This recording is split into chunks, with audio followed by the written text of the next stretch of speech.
Hello everyone, welcome back. This is the Module 6 for our course in Foreign Language Teaching Methodology, part of the Southeast European University's Masters in Language Teaching. Today we're going to be talking more specifically about methodology.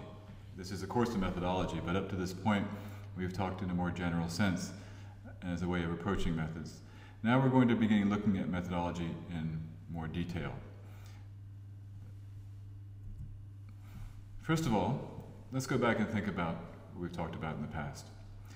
We talked about our beliefs of teaching. In the very first module, I asked you to consider your beliefs about teaching and how they might influence your teaching. So where do our beliefs about teaching come from? And what is the historical and cultural source of our beliefs? Again, we've touched on this many times, and we will continue to do so through this semester. This is an area where you need to always be aware what influences you. Obviously, we're influenced by our own experience, personal experience, when we were children, the teachers we had.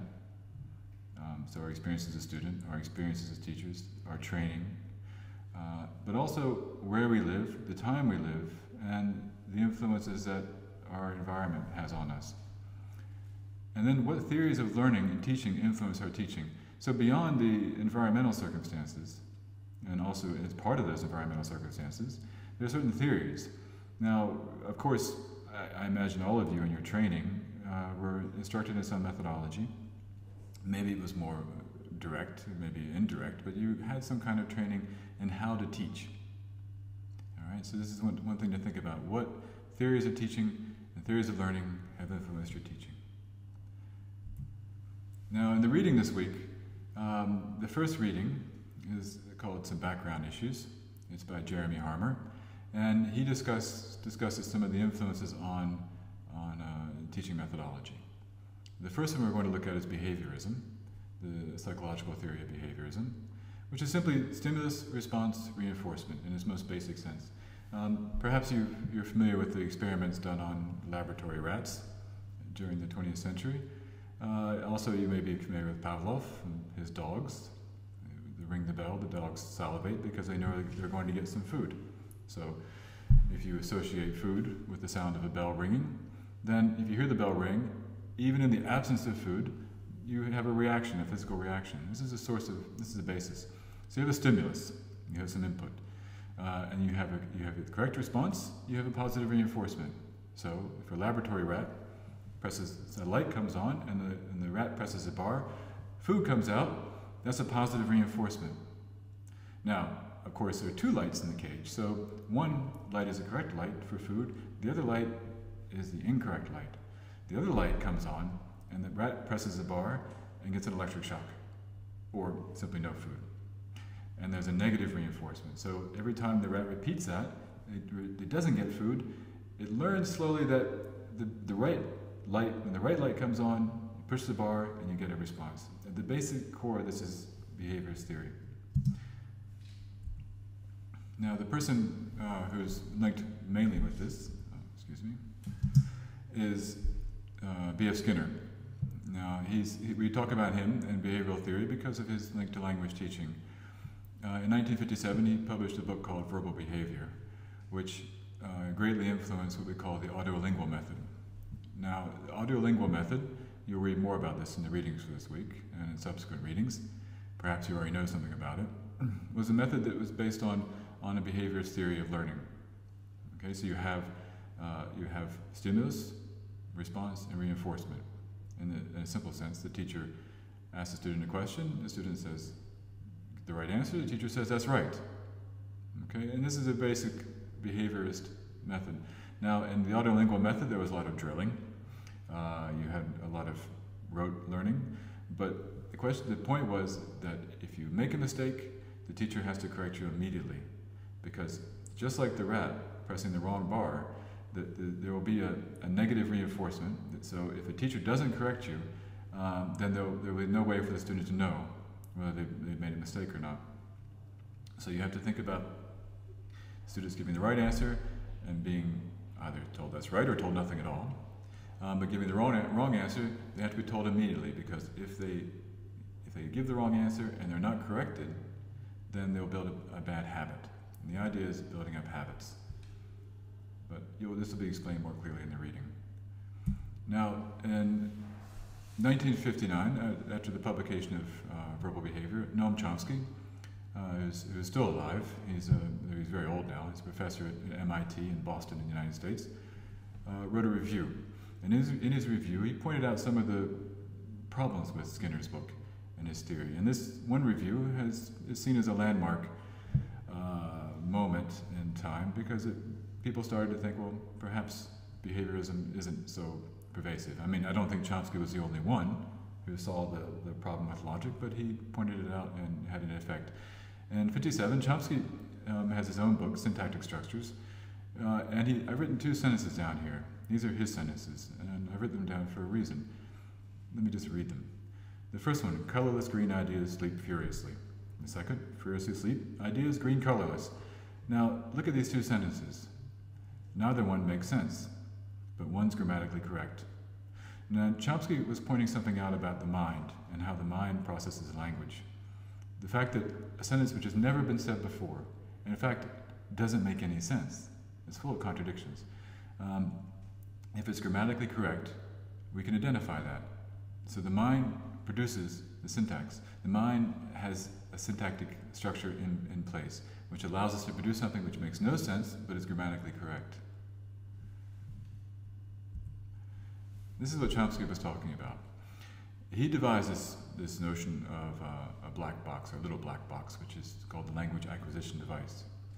Now you have input, okay, which is what happens in the outside world.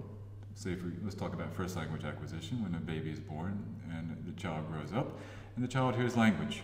The baby hears language. In fact, even before they're born, they hear language, and they're born, they continue to hear language. They receive a lot of input. Then input goes into the brain, where this black box is. Actually, it's a blue box. It's my mistake. Anyway, we'll call it the black box. The black box, which is language acquisition device, or LAD. Something happens in there, inside the brain of the child, which leads to an output, which leads to language learning. Now, behaviorist theory was based not so much on a black box, on the fact that the child would have received positive or negative reinforcement. Chomsky pointed out that doesn't make sense in all cases, because the brain is much more creative than that. It's able to create things like colorless green ideas sleep furiously, because it has the ability to generate. All right? This sentence was never heard before, it's not possible it was ever heard before, but the brain can come up with that and an infinite number of other sentences that have never been heard. So the brain has the potential, has the ability to produce language. It just needs some input. So how do we activate this device? Does it just happen? In the reading this will be discussed. The idea that you don't need to do anything, it simply just happens on its own. Anyway, does teaching lead to learning? Stephen Krashen, who's quite well known in language teaching, applied linguist, distinguishes between learning and acquisition. Learning is something you study. Acquisition is something you learn naturally. Now this will be discussed more in the reading, but Krashen was trying to point out that we acquire language naturally, and we learn language artificially. Okay, and his idea was that the two cannot meet. So, for example, you can't acquire something you've learned. There's a lot of disagreement about this, and many people have shown that it doesn't make sense, and it's very difficult to prove. But it's an interesting distinction. Studying something and acquiring something, are these necessarily the same thing? Also, this idea of comprehensible input and I+1. Now, comprehensible input, Krashen's idea is what you understand. So imagine a learner in the classroom who understands everything that they hear. It's comprehensible, it's input.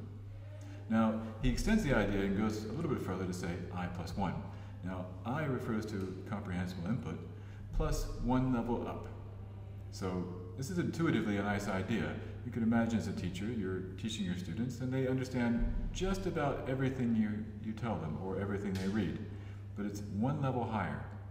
So they have the context, but they have enough context to be able to guess or figure out what the missing part is, the part they don't understand. So they're challenged a little bit. And according to Krashen, I+1 is the ideal input for the student to receive.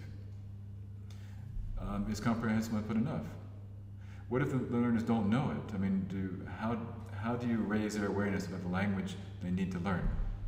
Simply giving them a text to read, simply playing or listening or speaking to them might not be enough. Maybe you need to somehow make them notice the language they need to learn. From a psychological perspective, humanism comes into play. What about the feelings of the learner? Are these important? Krashen again mentions an effective filter. You have a filter if you're stressed, tired, somehow bothered. Perhaps you will not be able to get the input. The comprehensible input might not come in like it does when you're relaxed. So you have what he calls an effective filter. When you're stressed, the filter goes up and input doesn't come in. When you're relaxed, it goes down and it more easily enters into your brain and you can notice it better. Interesting ideas. And then the last thing we discussed in this reading is discovery learning. And then I'll mention again induction versus deduction. The idea that when you discover something on your own, this is inductive learning. Okay, so you're not looking for something specifically, but maybe the teacher has designed an activity to help you get there, but you're figuring something out.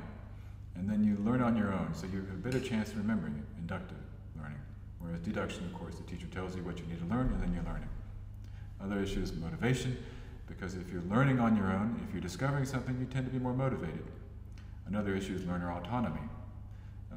We'll come back to learner autonomy later in the course, but for now, just let me say that this is learners being able to learn on their own without the help of the teacher. Now, that doesn't mean the teacher's not present, but it means the teacher should encourage learners to have the ability to learn on their own.